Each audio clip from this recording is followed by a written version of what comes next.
solia anar a ajudar a esta família i estava entre ells, que mos volien molt, eren com família. Total, que en una de les circumstàncies, en lloc d'anar el meu germà, anio.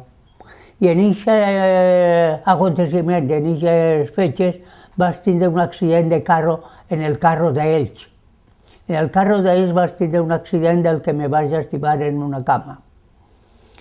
I, clar està, durant aquest període de convalescència és quan jo me dedicava a llegir i a dibuixar en particular. I havien transcorrit ja, no sé si eren 4 o 5 mesos de la meva convalescència, un tio meu, casat amb una germana de mon pare, que tenia un taller precisament així en València, en el carrer de Balmes, que tu hauràs llegit, me va veure dibuixar i me digué: «Che, Manolo, a tu t'agrada dibuixar, el que tu dibuixes dependries molt bé de l'ofici nostre». Perquè en l'ofici nostre, a més que se treballa la cosa del màrmol, se fan coses artístiques. Ja tinc un escultor que me ve a treballar i tal i que qual, i els adornistes, perquè entonces la professió estava classificada segons les categories i segons el que feien.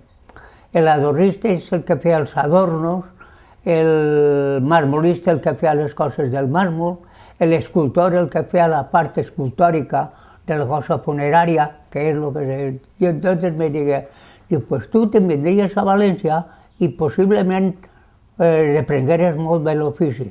Total, que me'n vaig vindre jo a casa dels meus tios, al carrer de Balmes, número 2, era el començament del carrer, i vaig veure jo com se desenvolvia el treball de la faena, i vaig veure com treballava l'escultor, i com jo concebia el dibuix, i a més m'agradava el dibuix, i segueix agradant-me el dibuix de la mateixa manera, pues allò va ser un al·licient per mi perquè jo tinguera el que seria un principi de formació.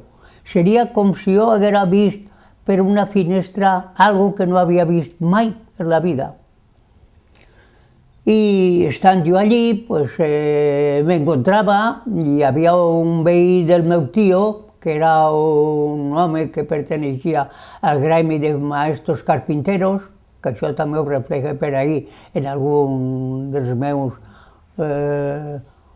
idearis o comentaris, i me va veure i diu: «Che, Batiste, diu, el teu nebot li agrada molt dibuixar». Jo, després de la faena, me quedava en casa dels meus tios i sempre estava dibuixant.